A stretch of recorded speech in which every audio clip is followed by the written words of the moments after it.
The New York colony. Would you like to build snowmen and have some hot tea in the winter with some friends? Do you enjoy the heat and would love to relax on the beach during hot summers? Well, you've come to the perfect place. Located near the Hudson River in the mountains in the north, it's perfect for farming.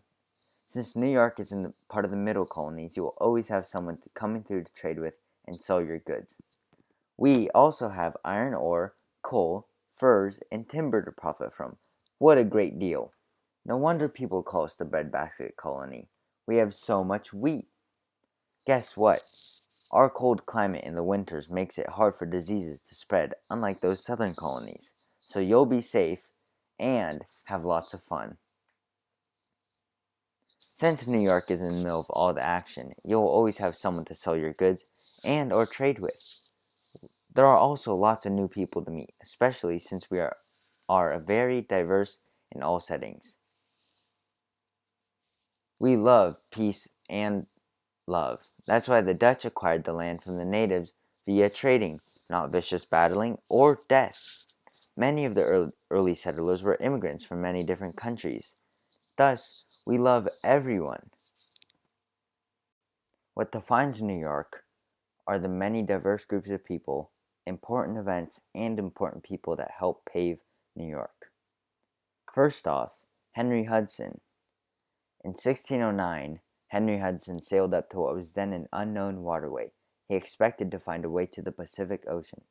Instead, Hudson found an undiscovered area for the Dutch, who would come to settle in what is now known as New York City. 20 years later, Peter Minuit, a native of Germany, bought Manhattan Island from the Indians in 1626. In September of that year, the Dutch West India Company made him the Director General of the new land. Wouldn't you like to come to a land that wasn't earned from killing and destroying natives' land and people?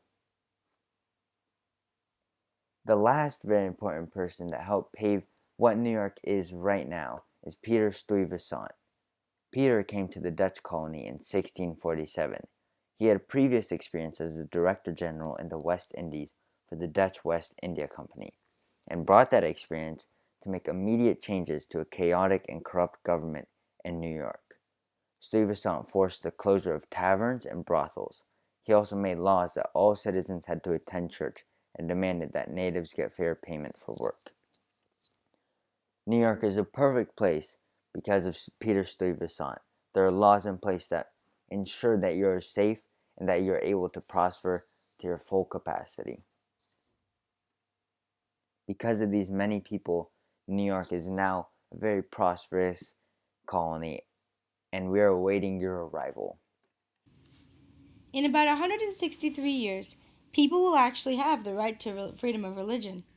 However, New York is ahead of the game.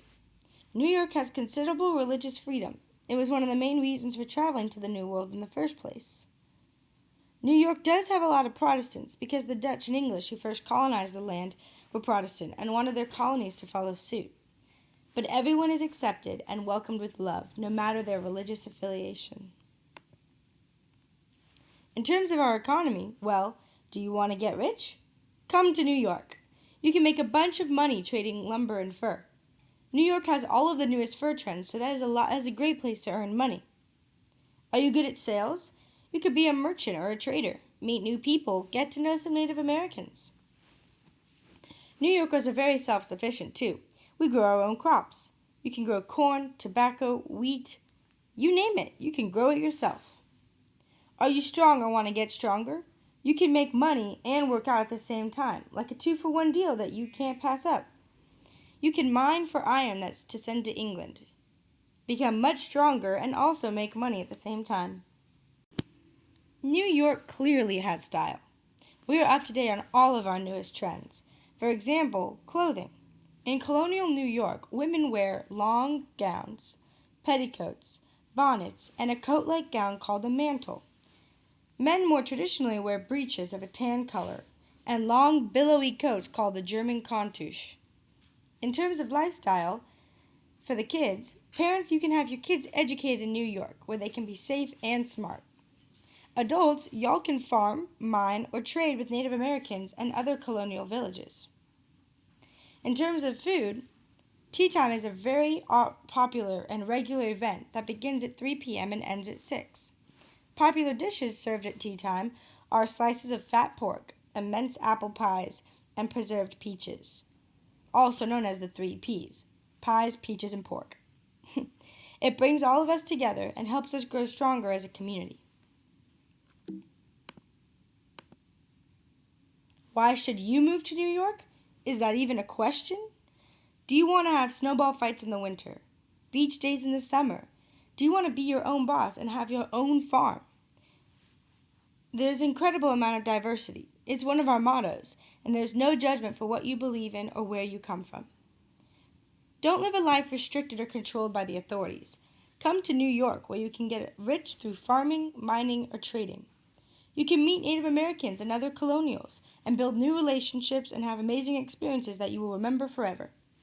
Come to New York. That's where it's at.